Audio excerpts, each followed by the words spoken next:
तो आप ये मान के चलिए और गर्व से, अगर आपके साथ कोई कुकर्म कर्म कांड करने वाली महिला है तो उसको ये चीज बताइएगा कि जो तुम पुष्प, आप खुद को समझिए, पहले अर्पित करती हो रोज सुबह उठ के, जल लेना, पानी लेना, सूर्य को चढ़ाना, मंदिर में जाना, तो सबसे पहले अगर पुष्प अर्पित किसी भी हिंदू महिला ने करने तो वो डॉक्टर बाबा साहेब भीमराव अम्बेडकर के चलाना। तो औरत बच्चा पैदा नहीं कर सकती तो उसको बांझ बांझ कह के चिल्लाया जाता था, असम्मानित किया जाता समाज में। बाबा साहिब ने कहा कि आप बच्चा अडॉप्ट कर सकती हो। अगर एक लड़की और लड़का शादी में खुश नहीं है, जबरदस्ती शादी हुई है, तो पहले ऐसा था कि तलाक सिर्फ पुरुष देगा, महिला को अधिकार तलाक लेने का बाबा साहेब डॉक्टर भीमराव अम्बेडकर ने दिया कि तुम सिर्फ जुड़िया नहीं खाओगी, तुम अपना तलाक खुद ले सकती हो।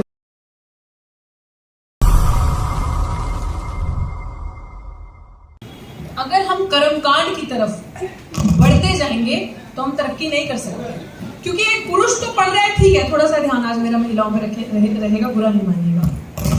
पुरुष का पढ़ना, बच्चे का पढ़ना, लड़के का पढ़ना ठीक है, लेकिन बाबा साहब हमेशा जोर देते थे कि अगर एक महिला पढ़ेगी, एक लड़की पढ़ेगी, तो वो खुद तो पढ़ेगी, पूरी नस्लों को, आने वाले जिस परिवार में जाएगी उनको शिक्षित करेगी, उसके बाद अपनी आने वाली जितनी पीढ़ियां, जितनी नस्लें होंगी उन्हें शिक्षित करेगी और अंधविश्वास में से बाहर निकालेगी।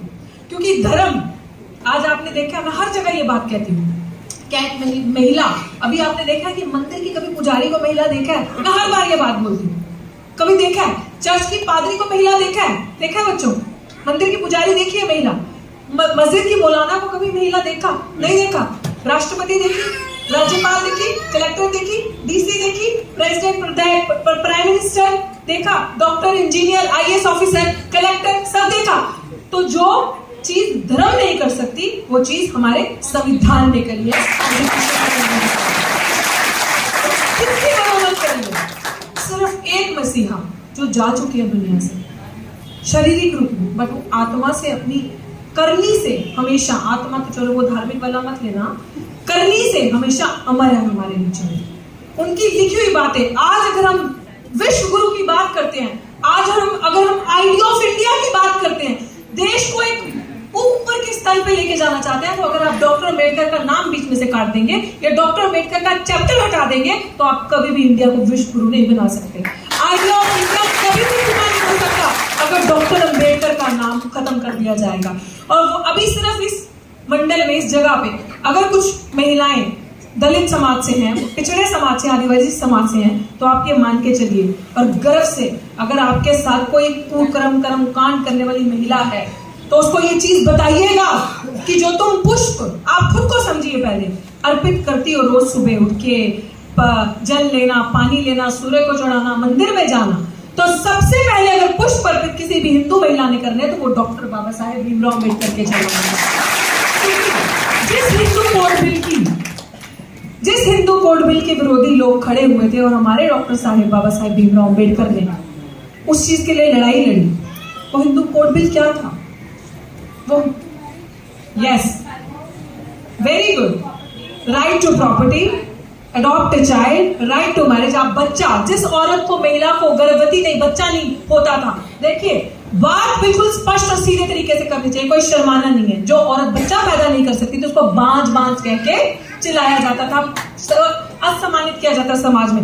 बाबा साहिब ने कहा कि आप बच्चा अडॉप्ट कर सकती हो। अगर एक लड़की और लड़का शादी में खुश नहीं है, जबरदस्ती शादी हुई है, तो पहले ऐसा था कि तलाक सिर्फ पुरुष देगा, महिला को अधिकार तलाक लेने का बाबा साहेब डॉक्टर भीमराव अम्बेडकर ने दिया कि तुम सिर्फ जुड़िया नहीं खाओगी, तुम अपना तलाक खुद ले सकती हो।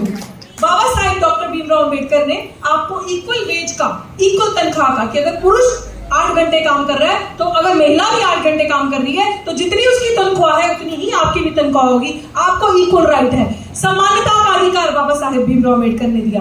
इस तरीके का डिवोर्स लेने का, बहुत सारी ऐसी चीजें हैं जो चीजें डॉक्टर भीमराव अम्बेडकर ने सारी महिलाओं को दी।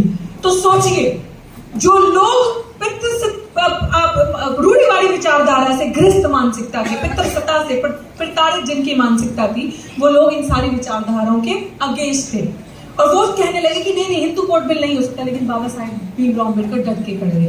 अगर शायद गांधी जी ने उस समय उनके साथ वो शरारत नहीं की होती, हम आज कहते हैं ना, अभी एक बच्ची ने बहुत, I don't remember the name, जिस बच्ची ने बोला कि ओके मुस्कान ने बोला कि हमारे साथ डिस्क्रिमिनेशन होता है। अभी भी एक छोटी बच्ची के पिता जो यहाँ पे थे, उन्होंने कहा कि मेरी बच्ची के साथ भी हॉस्टल में हुआ, मैं जीती जाती एग्जाम्पल हूँ, जिसके साथ दिल्ली विश्वविद्यालय जैसी जगह पे डिस्क्रिमिनेशन हुआ। डिस्क्रिमिनेशन क्या होता है? भेदभाव। भेदभाव सबको समझाते हो कि बहुत लोग अंग्रेजी नहीं जानते हैं। भेदभाव। अब पहले डिस्क्रिमिनेशन कैसे होता था? जिस तरीके से हमारे मुंह के आगे पीक दान रख दिया, पीछे झाड़ू लगा दिया, ज्ञान सुनने गए, बहुत बड़ा ज्ञान, वो ज्ञान जिसका कोई तर्क ही नहीं, वो अगर मंदिरों में पढ़ा जा रहा है कुछ तो कान हुए कांच पिघला के डाल दिया गया। आप ये सोचिए कि उस टाइम का इस तरीके का भेदभाव किया जाता था, जो कि डॉक्टर बाबा साहब भीमराव अम्बेडकर ने सहा, अपने शरीर पे, अपनी चीजों पे, अपने आसपास में देखा कि उनको स्कूल में पढ़ने नहीं जाने दिया जाता था। उनके साथ इस तरीके की क्रूरताएं की उस टाइम के समाज में, क्योंकि उस टाइम में संविधान नहीं था। ये मैं आजादी से पहले की बात बता रही हूँ। ये मैं उस टाइम की बात बता रही हूँ कि जब समाज में ब्राह्मणों वाली जो विचारधारा है वो बहुत हावी थी। तो उस टाइम में लॉज इतने सेटल नहीं थे, लॉज इतनी बड़ी हमारे देश का कोई कानून व्यवस्था नहीं थी कि आप किसी को पनिश कर दो, किसी को सलाखों के पीछे डाल दो। तो जब बाबा साहेब डॉक्टर भीमराव अम्बेडकर ने ये लड़ाइयां लड़ी, तो एक चीज आई हमारे पास, क्या? SC/ST act. ये चीज सुनिएगा ध्यान से, जिसको खत्म करने के लिए पूरी साजिश की थी भारत सरकार ने 2018 में, जिसकी हमने लड़ाई लड़ी थी, और घुटने टिकवा दिए हमने इनको, और वो एक्ट ऑर्डिनेंस जो लाया था खत्म करने के लिए, रातों रात वापस हो गया। 2018 में। तो आप सोचिए क्यों खत्म करना था? वो अगर खत्म हो जाता तो आज जो ये लोग डरते हैं, मनुवादी विचारधारा से ग्रस्त लोग, जो लोग डरते हैं कि अगर आपको सड़क पे खड़े होकर मार नहीं सकते, कुछ कह नहीं सकते, इसलिए नहीं कि वो सम्मान करते हैं आपका, इसलिए कि उनको पता है कि कानून ऐसा है डॉक्टर भीमराव अम्बेडकर का बनाया हुआ कि जेल की सलाखों के पीछे नहीं जाएगा। तो इस वजह से डरते हैं। तो आप सोचिए कि एक डिस्क्रिमिनेशन वो था और एक भेदभाव आज होता है। वो भेदभाव आपको सामने से नहीं दिखेगा, वो भेदभाव आपको आंखों से दिखेगा।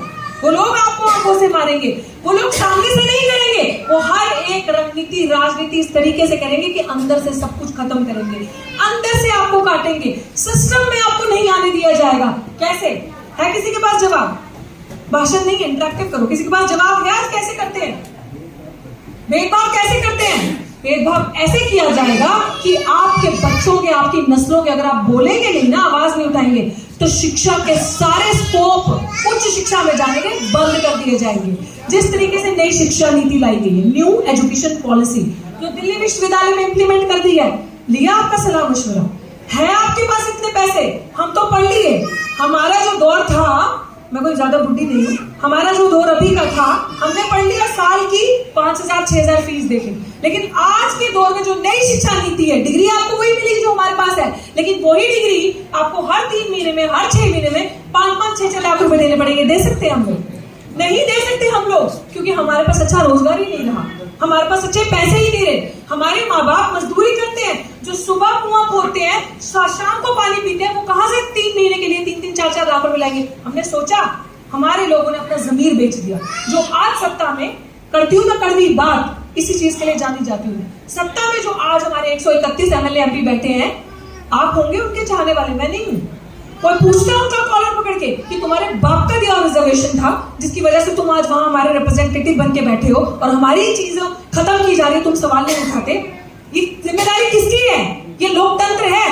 लोकतंत्र में, डेमोक्रेसी में, जो संविधान जो बाबा साहब ने लिखा, उसमें सबसे ताकतवर कौन है? राजा नहीं है, प्रजा है।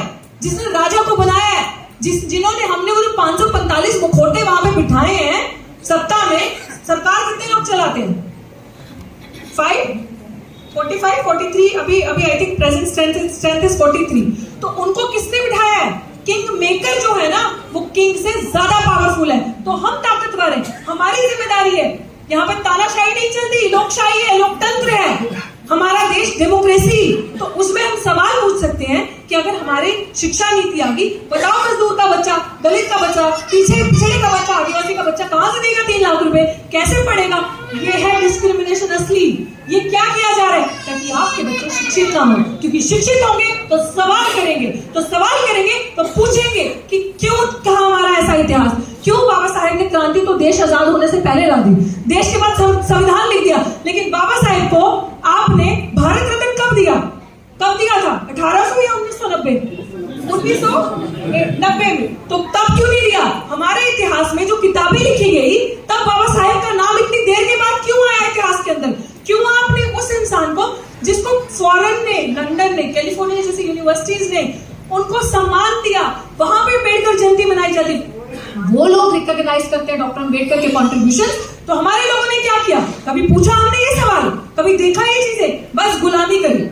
इसीलिए बाबा साहब चाहते थे कि पॉलिटिकल रिजर्वेशन जब मिले तो हमारे लोगों का जो नेता हो वो हमारे ही बीच का हो, हम अपने प्रतिनिधि चुने और हम उसे वोट दे ताकि वो हमारे हक की बात करे, ताकि सिर्फ हमारे ही लोग उसे वोट दे सके। क्योंकि अगर दूसरे लोग भी वोट देंगे तो वो लाइजनिंग करेगा, तो वो दलालगिरी करेगा, वो वहां से भी खाएगा, यहाँ से भी खाएगा और काम उनके करेगा। वैसे भी आज के दौर में जीने का अधिकार उसको ही है जो इस तरफ का दिखता रहे और उधर का हो जाए।